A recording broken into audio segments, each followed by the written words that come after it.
This is our Forex blog for February 8th, 2011. And like what we do most days when you first start trading, first thing you want to look at is a currency meter to see what the statistical trends are. Soon we will release the daily, weekly, monthly trend underneath here. Until then, use our older weekly and monthly trends. This is just a little bit more fast, a little bit more accurate. And the top one shows you the daily trend, weekly trend, monthly trend, and the top histogram is the real-time trend. So last night the dollar was weak from um, 9 until about 3:30 a.m. Eastern time, and you could have traded this weak currency against one of the stronger ones. One of the stronger daily trends was the Australian. However, it only went strong around 10:30 last night, but it stayed strong for quite a few hours, and usually that happens more often than not when you are trading a currency that has such a strong weekly and monthly trend. The pound previously had a pretty strong trend. It obviously shifted down today, but last night you could have been looking for uh, pound dollar buys.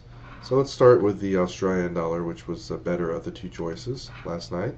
And you can see it was underneath the hourly moving average, which is one of our filters. Underneath the hourly, it's more likely to go down. Above the hourly, it's more likely to go up. And it also had a narrow range 7 pattern here on a 4-hour bar. This basically says that during this little sideways very low volatility here, it went less distance than it did during the previous 7 4-hour bars. It's 28 hours. Almost, of all of the previous day, this is the tiniest, lowest volatility it moved. And normally you want to take this trade when it breaks down under the lows. If price is underneath the hourly, you want to sell here, and preferably when the weekly monthly trends down. The weekly and monthly trends up. So if you did take this trade, it went maybe 8 pips your way and kind of went sideways for 20 minutes. Exit the trade with a small loss. And then when it came back up here and broke out here, not only do you have the narrow range pattern breakout, you have our hourly system, and anytime a currency comes up to the hourly and goes sideways and breaks out, it usually goes up. And on top of that, you have the weekly and monthly trend that's up. And, like you already saw, the currency meter showed the dollar was one of the weakest currencies, and so was the yen. You could have also looked for Australian yen buys at that same time. So looking back in here, you can see the market kind of went up and went sideways. Here's the previous day's high. It's likely to kind of stall there, especially without that much momentum. So I would have probably got out of that trade here because it didn't have that much statistical momentum. Be looking for a pullback. It didn't really pull back enough for me to buy it, and then it breaks out here over the previous day's high. Because the Australian is one of the strongest, and the dollar's real-time intensity was extremely weak, this is very likely to go up. You want to always draw your fibs on the previous swing, and you could either draw it from here or the beginning of the swing. Usually the bigger the swing, the more likely the fib targets are to hold. And so this is really where you're looking to get out of the trade, but it shot right through there, went right up, maybe a pip away from this. And notice, although everything's strong, it's not off the chart strong. At our dotted white line here shows extreme strength or weakness, and which usually continues. So, if it hits the first or second fib target with half of what we consider extreme momentum, you want to get the heck out of the trade. But nonetheless, you're in this trade somewhere around 40, and you might have got out somewhere. Well, the first trade you would have got out maybe at 50, 55 with only a 10, 15 pip profit. Got in here again and made 20 on the second half. Now you could have also bought this pullback here. However, you can see during that pullback it had more weakness than the previous last move up. So, if you did buy that little pullback, you can see it went up and again had less momentum on the way up than down. So you want to, look to get out there near the upper containment band. Let's look at the Australian yen. This one also, was underneath the hourly. Typically, when it's underneath the hourly, you want to look for sells, especially if the weekly monthly trend's down. In this case, the weekly monthly trend's up.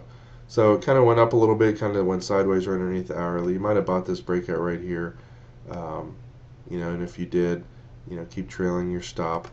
Here is the first real kind of somewhat of a pullback on this. Draw your fibs on there, and look where it went. Right to the fib target, previous day's high, which you can also see right here. And again, it didn't have that much momentum. So if you did buy this breakout right here at 50, you would have got out at 70. If you look to buy this pullback, notice more momentum on the downside than up. And anytime you see a currency go up and the trend intensity is red, it has about an 85-90% chance of a pullback. So even though the longer term trend's up, rarely do currencies go up with this so red. And what that's telling you is that although the Australian's going up against the super weak yen, against other currencies it's not going up at all. Almost every time you see a move up, you see green down here. Almost every time you see a move down, you see red. You see a move down with green down here. As soon as it starts going back up, you want to buy.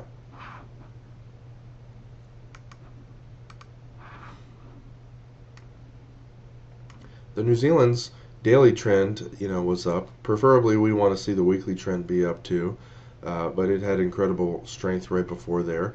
You could have also bought the New Zealand dollar or New Zealand yen, strong versus a weak, and it's really that simple. This one, was above the hourly moving average.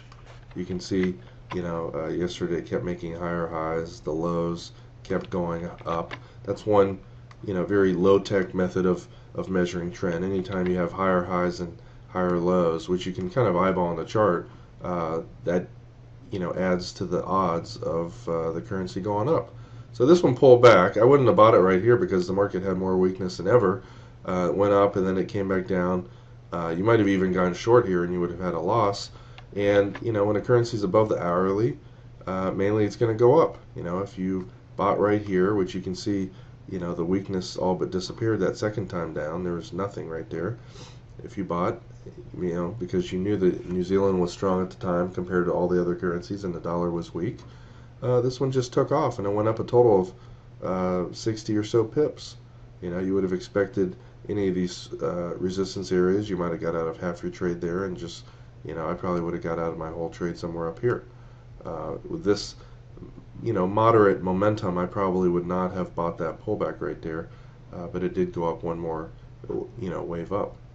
If the weekly and monthly trend had stayed down, it's a great place to look for counter trend trades. Usually currencies that go above the upper containment bands up here will reverse. So, for scalping purposes, currencies that move up too much, if you see any kind of momentum slowing, it made a higher high here, or counter trend sell signals happened, and it had about 40% less strength than before, it's usually a good, counter trend scalp. Usually you can make 10 or 20 pips on that. Pulled back to the support area and went sideways, I would have probably exited the trade there with about 15 pips. That's you use tick charts or 2-minute charts to more accurately time that. Here's the New Zealand yen. Again, very strong New Zealand, weak yen, and this one had a daily, weekly, and monthly trend that's up. The downside of this was we had a fib retracement level right here that could have been resistance. You can see it was here and here earlier. Usually any kind of major resistance area, once hit twice, it'll penetrate it the third time. So, I kind of ignore support resistance that's either already been penetrated. If there wasn't selling before, why would there be selling now? Or if it hits twice, you don't get any kind of decent pullback whatsoever on this. This pullback 20 pips, 18 pips. It's above its hourly right here. You might have bought this breakout right here, and you're aware that you might only make 6 to 10 pips, but if it goes through that, you have these areas of resistance all the way up here, up around 80.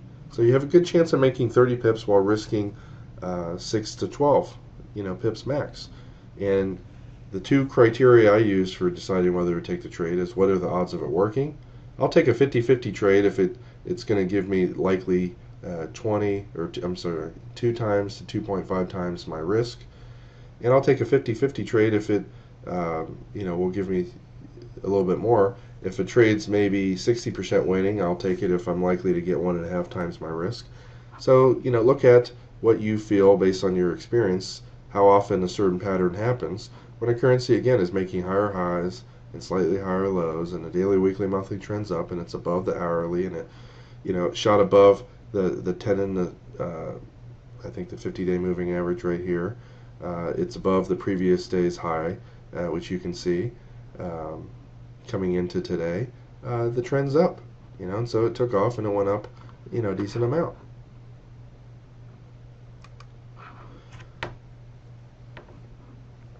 Later in the day, today, the pound, you can see actually around 4 it started to get really weak.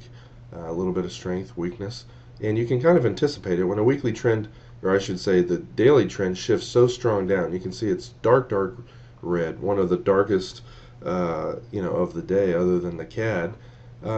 If you see a little bit of a half an hour to 2 hours of up movement without that much strength, it's pretty safe to assume here at 7 that this is going to go down. Matt and I were trading today, and I had computer problems. I'm buying a new machine. Mine's about 2 years old. I had 4 monitors, and one of them went out last week, and I don't think it's the monitors, it's the video card, but I'm just going to buy a new machine, and I can't trade with 2 monitors. Another one started flickering today, so I was trading today, handicapped. First trade was 7 pips. Second trade, I lost 10 pips on. This first trade I've lost in the last 2 weeks, and I just was trying to hold the pound dollar short, and unfortunately got stopped out. And the one downside of scalping is you have to have tiny losses, and if you're trading bigger lot sizes, you really can't give it a super wide stop to kind of hang in those moves. And I went back to sleep and unfortunately missed the remaining drop in the pound dollar. But I was right on spotting its likelihood of going down. Oops, hold on a second here.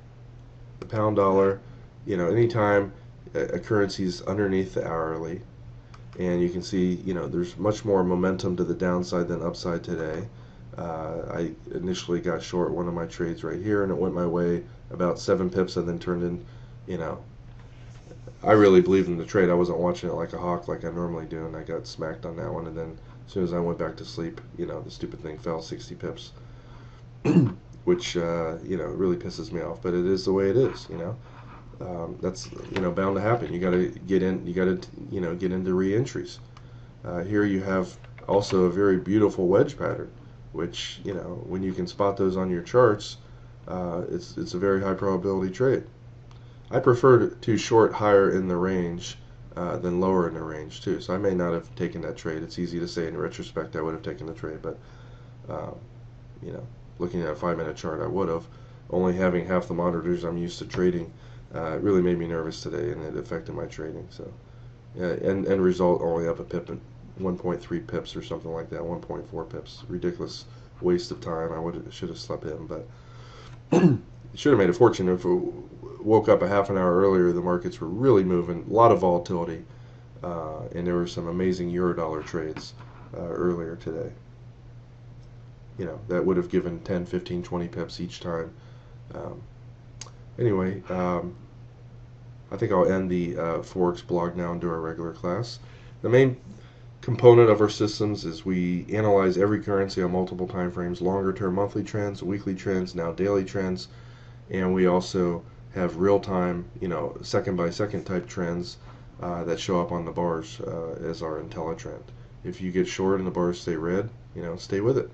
It's really that simple. It's very fast, and especially when you get a breakdown, when the bars are already red before it breaks down, it adds to the probability too. You don't know if it's going to continue or not, but oftentimes it does.